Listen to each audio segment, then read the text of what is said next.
Hey y'all, so today I figured I would take y'all through how I make strawberry top syrup. This is a super simple recipe.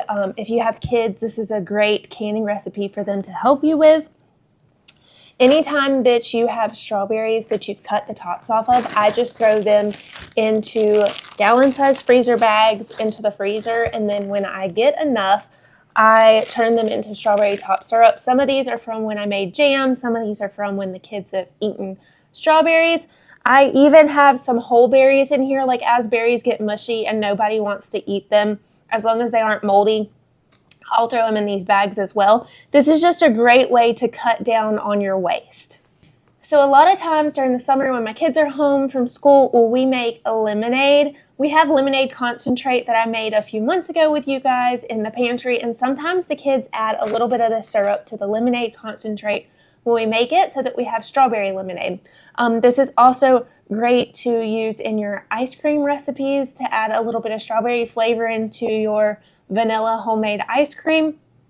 And it is also great just by itself. My kids think it's Kool-Aid, so we'll add the syrup into some water and serve it over ice, and they think it's like a special juice treat. So like I said earlier, this is a super simple recipe. I started thawing these out yesterday, because they've been in the freezer, so I thawed them out, started unthawing them yesterday. You're just going to want to take them and dump them all into a stock pot. And you're going to want to make sure it's one big enough to hold all of your berries.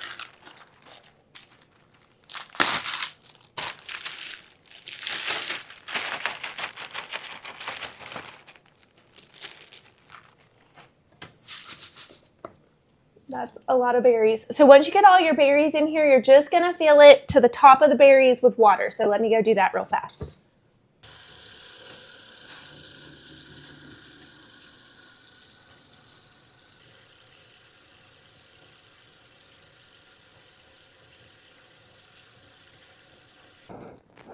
All of these berries should have been washed when you were putting the tops off to use them for jam or to serve them to your family. So they don't need to be rinsed before you put them in this pot and add them to the water. Of course, if you have unwashed berries, wash them before you put them in this pot and add water. So the next step just is to put them on the stove and bring them to a boil. So while this goes to a boil, I'm going to go finish my laundry. Once it starts boiling, you're just going to want to set a timer and let it boil just like this for 15 minutes.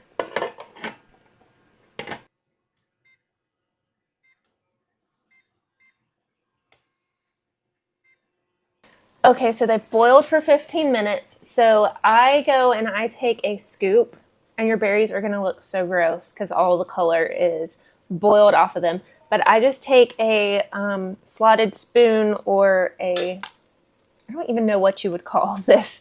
I use it for everything though. And you just scoop the berries off the top. I am going to strain these once I scoop them off the top. This is just to take some of the bulk out of the pot when I go to pour it through the strainer.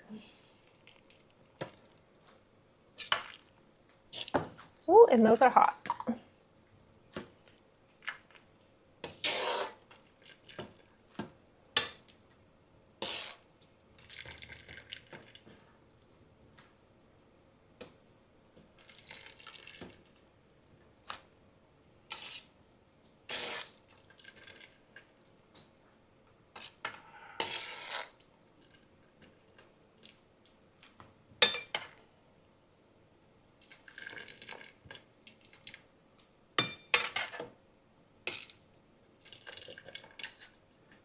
There's actually a whole berry. I was talking about how I put whole berries in there sometimes.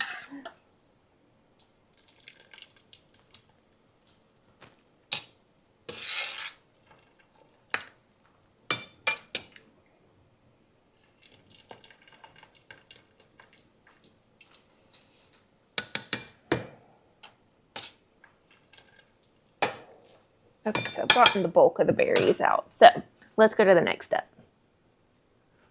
Ooh, you'll have to excuse my kitchen. I don't have the best lighting, but anyway. So the next step, I have a pot down in my sink, and then I use a mesh strainer to strain the berries off of the juice.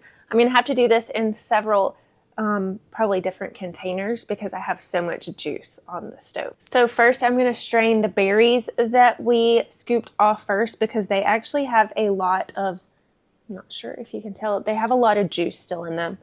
So I'm going to strain them first.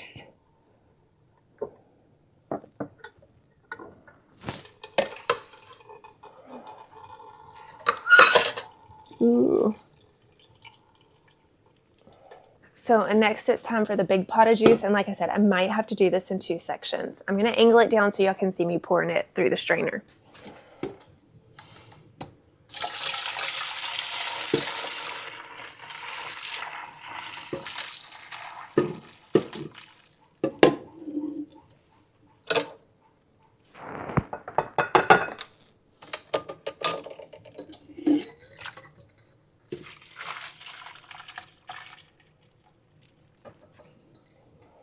Okay, so we're back at the stove for this next part. I've cleaned out the pot that we used earlier, and now it's time to measure the juice.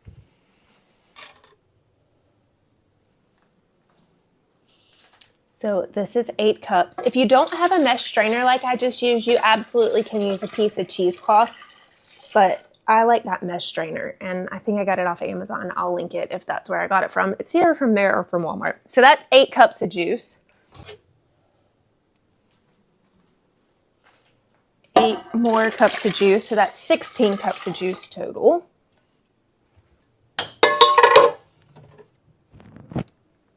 And then 4 cups of juice, so 20, did I do math right? 8, 8, 16, 4, 20 cups of juice. Now, why did I measure it? Because you're going to do equal parts juice to equal parts sugar.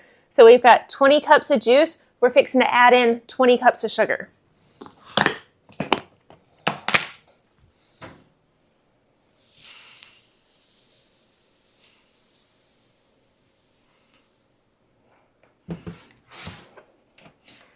Eight.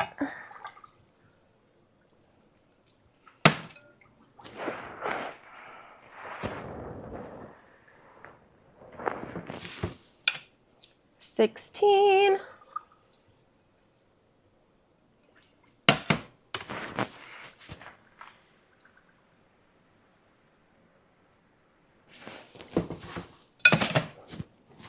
And 20. I'm going to scoop up a little bit of juice and get this sugar out of this bowl.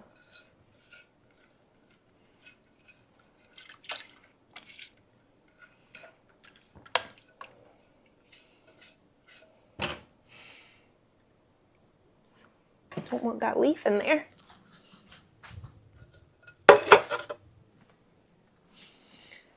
All right, we're just gonna stir this in and turn our stove on and bring this back to a boil. Once you get it to a boil, I reduce it down to like on my stove, between high heat and medium heat, because I just want it to be a really good simmer. I'm not gonna put the top on this because we're reducing this down to make it thicker. So I'm gonna leave the top off. And once we get this boiling, we're going to boil it, or like in between medium and high, boil it for an hour. So I'll show you what it looks like once I get it boiling, because my stove takes forever to bring something back to a boil.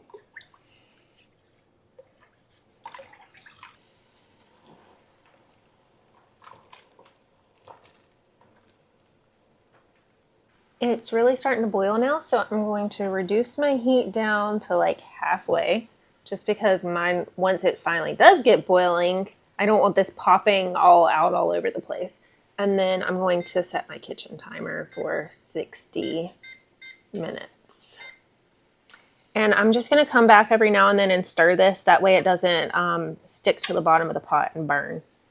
So I've already sterilized all of my jars this morning. When I woke up, I put all of my jars into my dishwasher and ran it on a clean cycle and then ran it through a heated dry. That's how I sanitize my jars. But if you sanitize your jars by boiling them on the top of the stove, now's a good time to start doing that while all of your syrup is cooking down. But my jars are already sanitized and clean and waiting on the syrup to get done boiling. So I'll see y'all in an hour.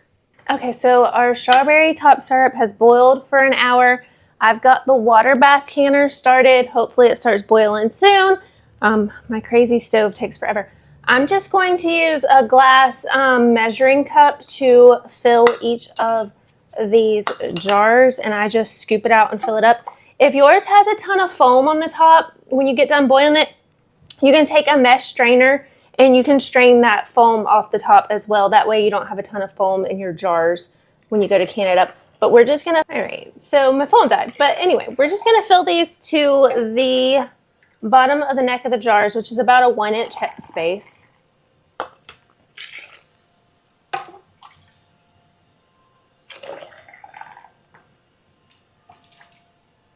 I did 12 jars. Hopefully I don't need to sanitize anymore.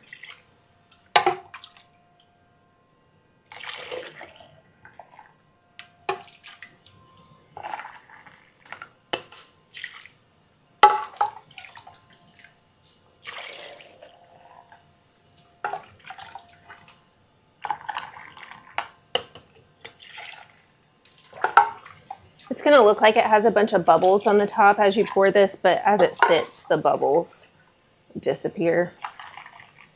It's just from pouring it into the jar. Oh yeah, I think I'm going to need more jars.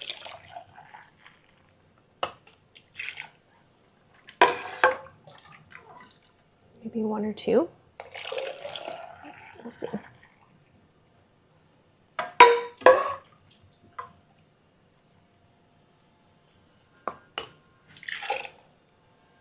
All right, let's see if I can pour this as it's stuck. You'll make a sticky mess doing this also. Anyway, as it gets to the end, it's hard to scoop out with your glass measuring cup. All right, there's one. Oh, I think I did it just perfect. And 12 perfect jars. So 20 cups of juice and 20 cups of sugar gives you roughly 12 pints of strawberry syrup. And that was like 2.5 gallon bags of strawberry tops. The good news is I cleaned out my dishwasher before I started, so it's ready for all the sticky dishes just to go directly in. All right, as always, regular white distilled vinegar, and we're just gonna clean off the rims of these jars so that there's no sticky and no reason to not get a good seal unless something's wrong with our lid and our jar, which has happened.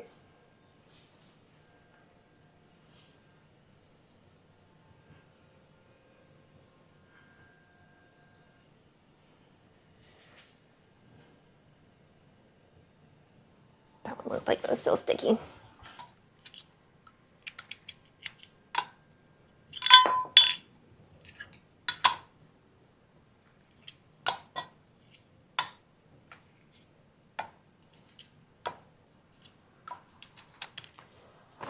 Stick those back down in there.